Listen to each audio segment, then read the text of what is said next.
റെഡിയല്ലേ? അയ്യോ റെഡിയായോ? നിലമ്പൂര് തെരഞ്ഞെടുപ്പ് നന്നായിട്ട് പുരോഗമിക്കുകയാണ്. എന്താണ് LDFന്റെ ഒരു പ്രതീക്ഷ?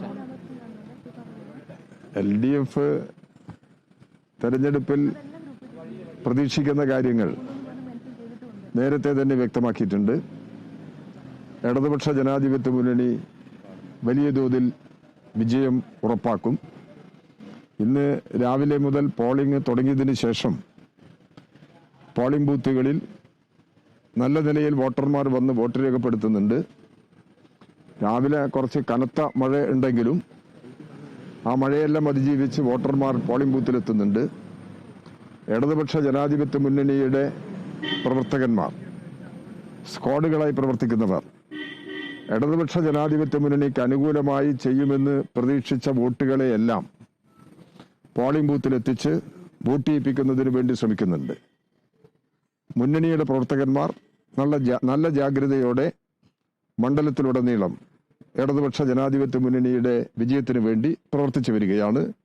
സ്വരാജ്, അവിടുത്തെ ഇടതുപക്ഷ ജനാധിപത്യ മുന്നണി സ്ഥാനാർത്ഥിയായ സഖാവ് സ്വരാജ് വലിയ വോട്ടിന്റെ ഭൂരിപക്ഷത്തിന് വിജയമുറപ്പിക്കും എന്നുള്ളതാണ് രാവിലത്തെ പോളിംഗിന്റെ അനുഭവങ്ങൾ വെച്ച് നോക്കുന്ന സമയത്തും പറയാൻ കഴിയുക. വേറെന്താ ഉണ്ട്?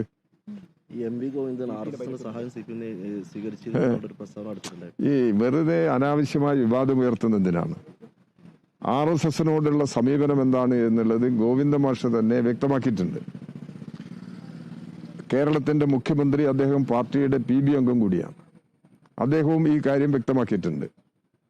കഴിഞ്ഞ കാലങ്ങളിലോ ഇപ്പോഴോ ഇനി വരാനിരിക്കുന്ന നാളുകളിലോ RSSുമായി ഒരു തരത്തിലുള്ള ബന്ധവുമില്ല, ഒരു തരത്തിലുള്ള ബന്ധം ഇനി ഉണ്ടാകാനും പോകുന്നില്ല. ഈ കാര്യം പാർട്ടി അർത്ഥശങ്കയ്ക്കിടയില്ലാത്ത നിലയിൽ വ്യക്തമാക്കിയിട്ടുണ്ട്.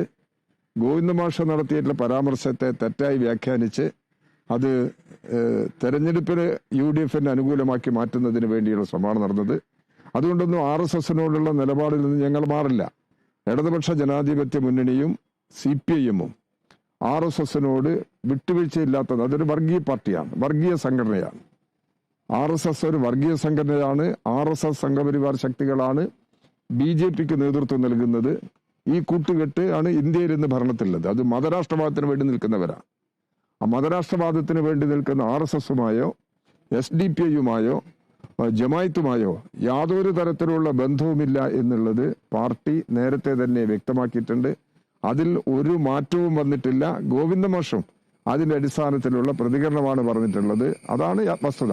ഗോവിന്ദ മാഷെ പ്രസ്താവനയെ വളച്ചൊടിച്ച് അത് വേറെ എന്തോ സംഭവമാക്കി മാറ്റുന്നതിന് വേണ്ടിയുള്ള നിലപാടാണ് ഇന്നലെ ഉണ്ടായത്.